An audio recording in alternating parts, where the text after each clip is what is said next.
Provinsi Aceh memiliki dampak negatif yang sangat besar terhadap tatanan sosial di Aceh pada masa itu.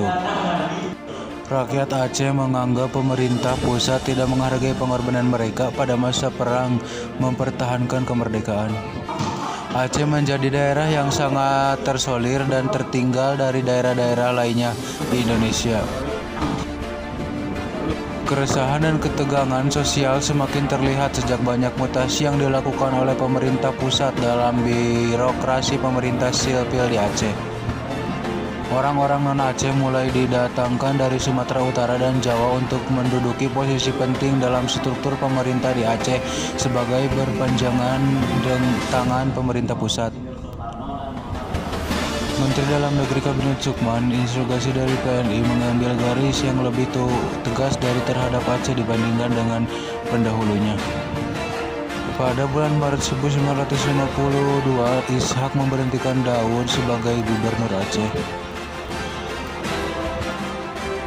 Hingga bulan April 1952, dari berbagai jabatan teknis seperti pekerjaan umum, listrik, pertanian, kehewanan, kehutanan, dan kereta api berada di tangan orang Jawa atau Batak yang berkembang biasa hanya dinas industri saja yang dikuasai oleh seorang Aceh.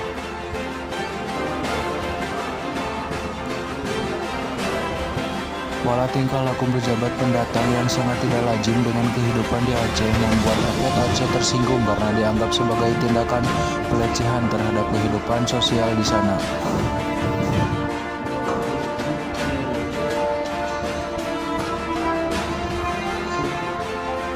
Najaruddin Syamsuddin mengungkapkan masyarakat non-Aceh mengabaikan nilai dan kepercayaan setempat dan secara mencolok mempertahankan kebudayaan metropolitan mereka dengan minum-minuman keras, berjudi, dan terlihat dalam praktek lain yang oleh orang Aceh dipandang sebagai kelemahan moral. Yang paling menghebohkan publik Aceh adalah suatu berita skandal seks yang tersebar dalam masyarakat pada Februari 1953 dan melibatkan pejabat tinggi pemerintahan daerah.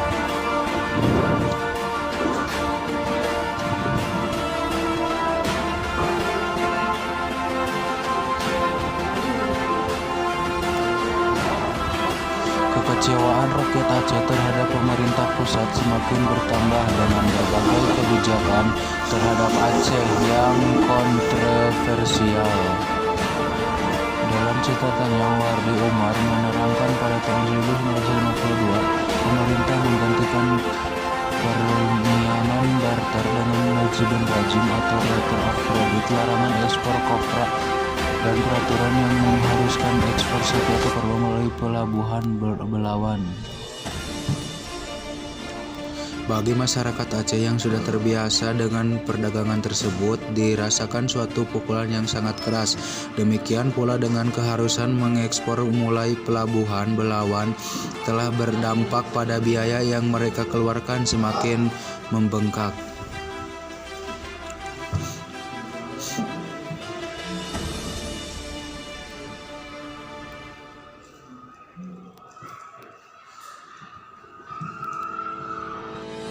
Efek samping pencabutan hak otonomi Aceh juga ikut merebet ke dalam bidang kemiliteran. Najaruddin Syamsuddin melalui catatan yang sama menjelaskan program rasionalisasi yang diusulkan Kabinet Hatta dan tidak hanya memukul elit militer Aceh melainkan juga para bawahan.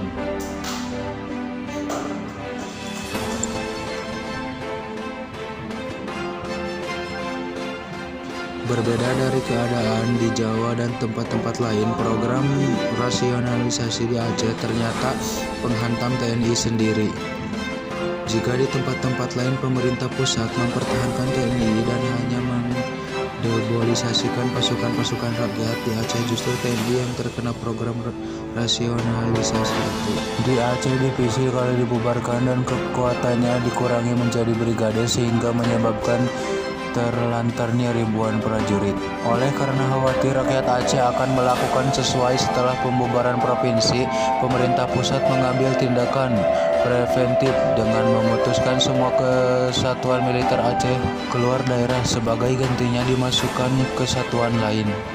Sebagian unit baru militer yang didatangkan tersebut tidak menghormati adat istiadat Aceh, bahkan mereka melakukan hal yang memancing kemerdekaan Aceh.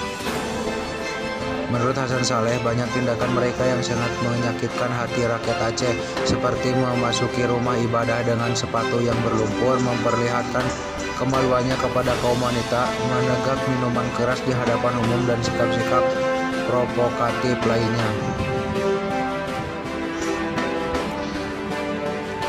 Situasi politik Aceh yang panas dimanfaatkan oleh kaum Uli Balang yang dimotori oleh para ulama tradisional untuk mulai menekan pengaruh pusat terhadap rakyat Aceh.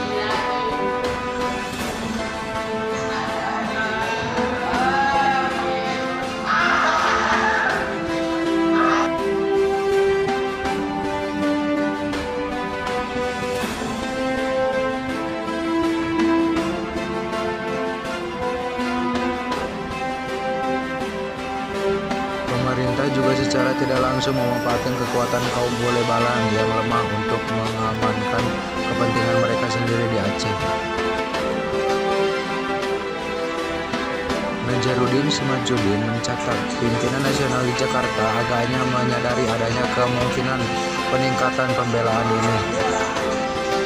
Bahkan dapat dikatakan bahwa munculnya kembali pembelaan demikian dalam kehidupan politik Aceh memang dipandang perlu oleh pemerintah pusat dalam rangka memelihara kekuatan atas daerah itu.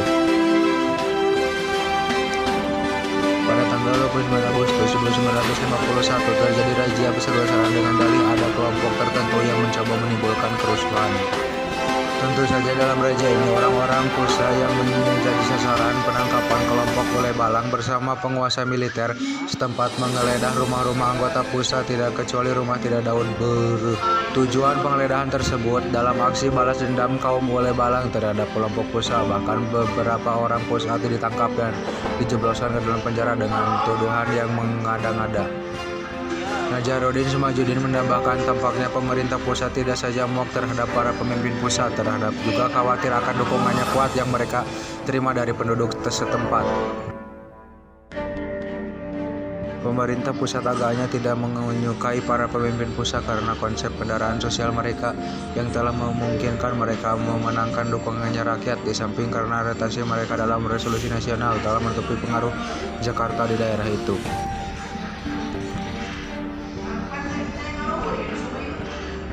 Sinyal bahaya mulai dirasakan pemerintah karena gagal menancapkan pengaruhnya di tengah-tengah rakyat Aceh.